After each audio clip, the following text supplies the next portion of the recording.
Dara, you need to update your firearms policy right now because we are not going to tolerate these type of stories any longer.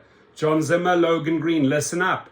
Update your firearms policy. This will not fly anymore. Tonight, terrifying moments for an Uber driver in the Midway district when a passenger pulled out a gun and shot him. It happened around 2 o'clock this afternoon on Midway Drive near Rosecrans Street.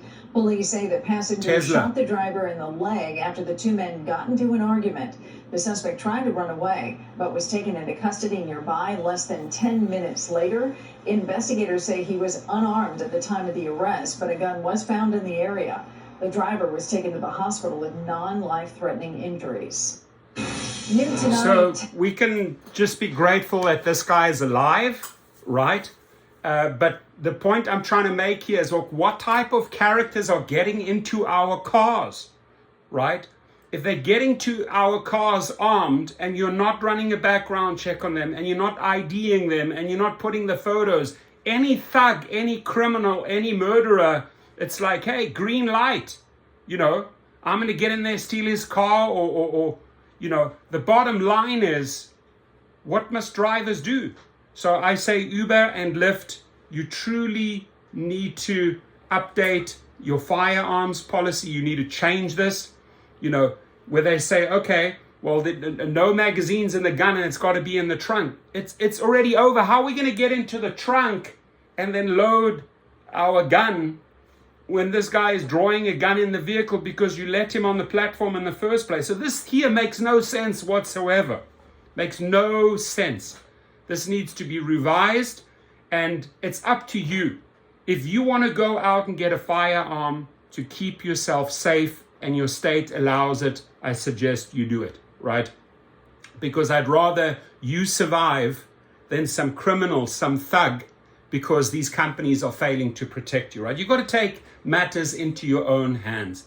And if it is allowed in your state, I highly, highly suggest you keep yourself safe, right? It does not matter what Dara Khoshawi or Logan Green are trying to force you to do, right? Because they don't care about your lives, right? You have a family. You might have a husband or a wife or kids. That's where you need to go home to, right? So if this guy gets in your Tesla and is armed and you have a chance, if gunfire breaks out and you're injured and you have a chance to draw a gun and put the guy out of his misery, so shall it be. And you will never ever let a CEO tell you otherwise, because your lives are more important. And I'll tell you what, they are not taking care of you. They are not taking care of your safety. Now, big question, right? Big question here is, the big question here is, when do we do the big strike, the protest for safety? Now, we've whittled it down to 2 dates. St. Patrick's Day, I believe, is on March the 17th. Are you in for that? It's a big driving day where drunk people need us, right? Or should we make it on July the 4th? So we have these 2 dates. I suggested May Day. People don't want May Day. Okay, I've got to respect that. But people have been suggesting St. Patrick's Day or July the 4th. You guys can decide right underneath here, which one is it? St. Patrick's Day or July the 4th? And we start organizing a massive strike. I will start paying for press releases and we'll get it out. I'll start contacting the media and we're going to do a national strike because we're sick and tired of all these bullet holes, right? In your car, you might get away with it, but if that's in your body, you're dead.